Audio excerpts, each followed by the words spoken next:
En aquest vídeo explicaré i implementaré un senzill motor de renderització d'escenes de 3 dimensions, utilitzant la tècnica del Ray Tracing. Ho faré de forma molt pràctica i visual. Utilitzarem el llenguatge de programació JavaScript i la llibreria gràfica Pacing.js per simplificar el codi. El Ray Tracing és una tècnica utilitzada en gràfics per ordinador per simular la propagació de la llum en una escena virtual. Consisteix en traçar raigs des d'un punt de l'espai cap als objectes de l'escena, calculant les interaccions de la llum amb aquests objectes, incloent-hi reflexions, refraccions i ombres. Els antecedents d'aquesta tècnica es remunten a finals dels anys 60. L'enginyer informàtic Arthur Appel va presentar diverses estratègies per a la renderització d'objectes sòlids. Va ser pioner en la creació de tècniques que posteriorment van influir en el desenvolupament del Ray Tracing. A principis dels anys 80, Turner Whitted va desenvolupar els fonaments del Ray Tracing.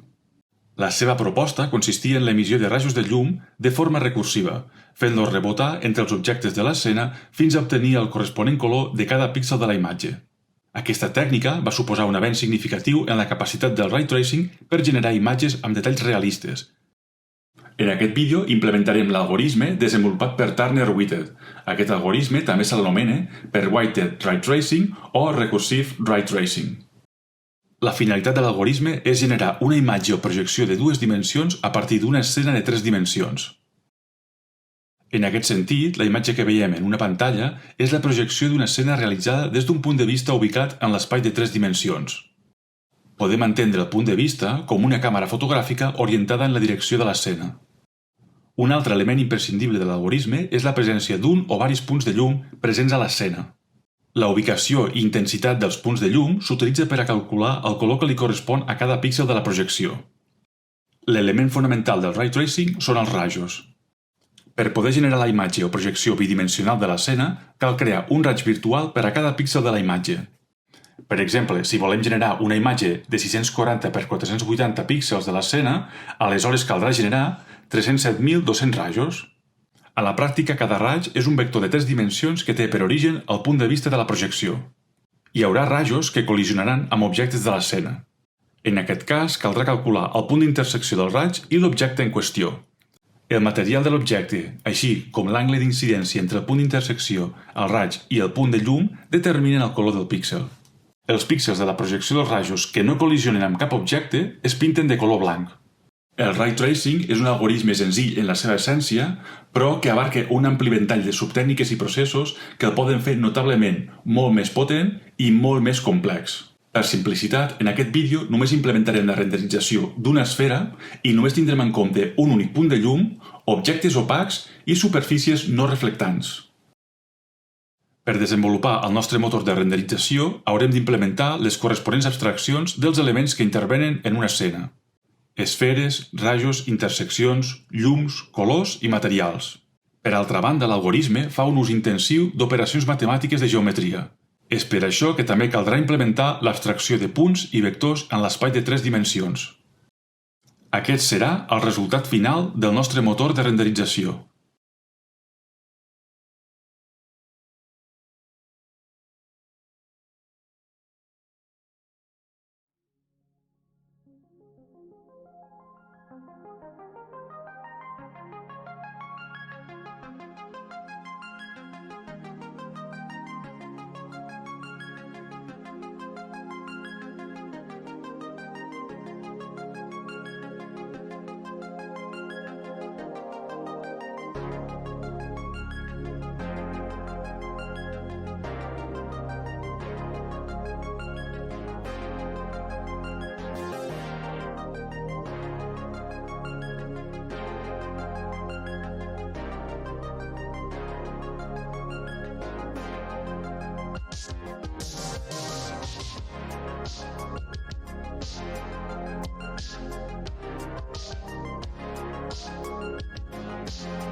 L'esfera que renderitzarem estarà situada a l'origen de l'espai, és a dir, a la coordenada 0, 0, 0.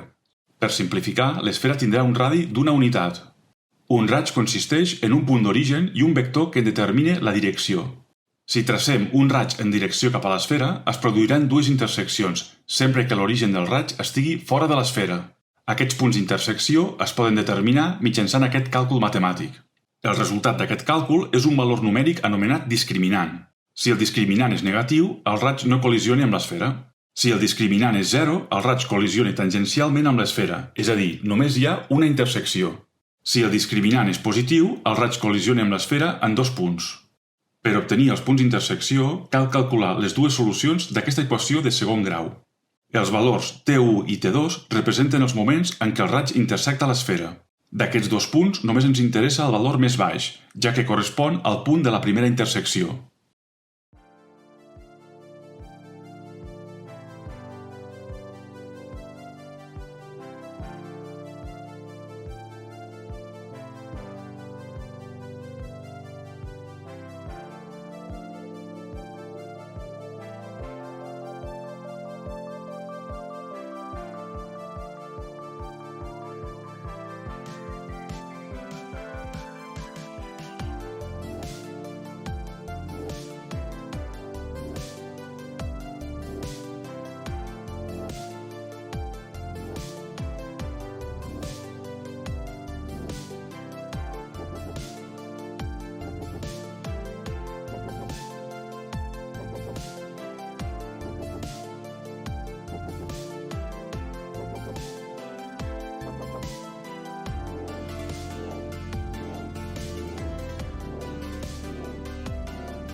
Per renderitzar una escena hem de definir una projecció virtual representada per un polígon quadrilàter perpendicular al vector del punt de vista de l'escena.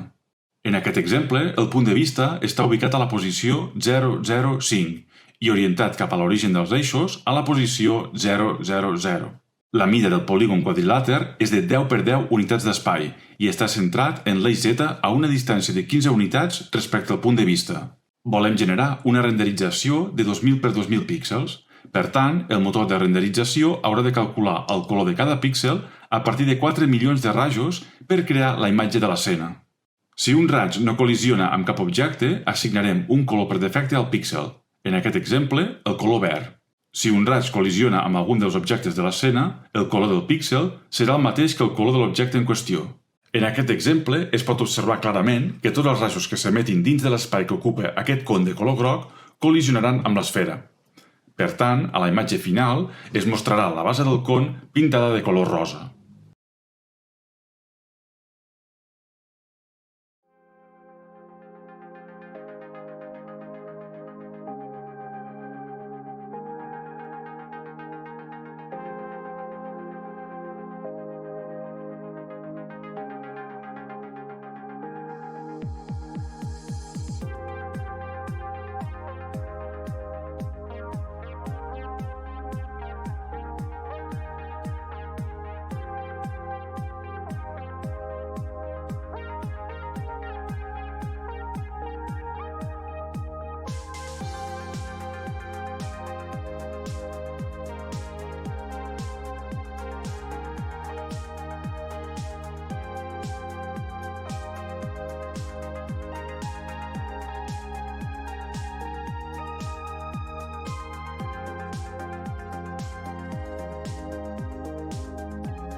Per aconseguir imatges realistes, cal renderitzar les reflexions i ombres presents a l'escena.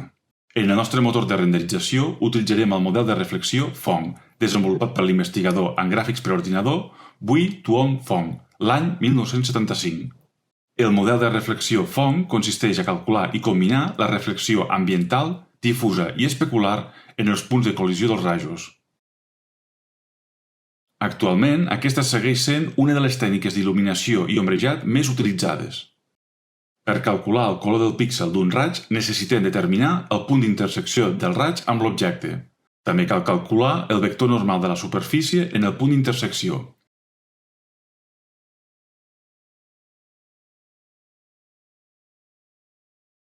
A més, necessitem conèixer la posició del punt de llum en l'espai. Les propietats del material de l'objecte, així com les propietats del punt de llum, determinen les característiques de la reflexió. Per exemple, si l'objecte està fet d'un material molt brillant, aleshores es renderitzarà amb un alt nivell de reflexió. A continuació es mostra el pseudocodi de la funció que implementa el model de reflexió Phong. Acte seguit, actualitzarem el codi del nostre motor de renderització de manera que substituirem el codi que s'utilitza per pintar l'esfera per la implementació del model Phong.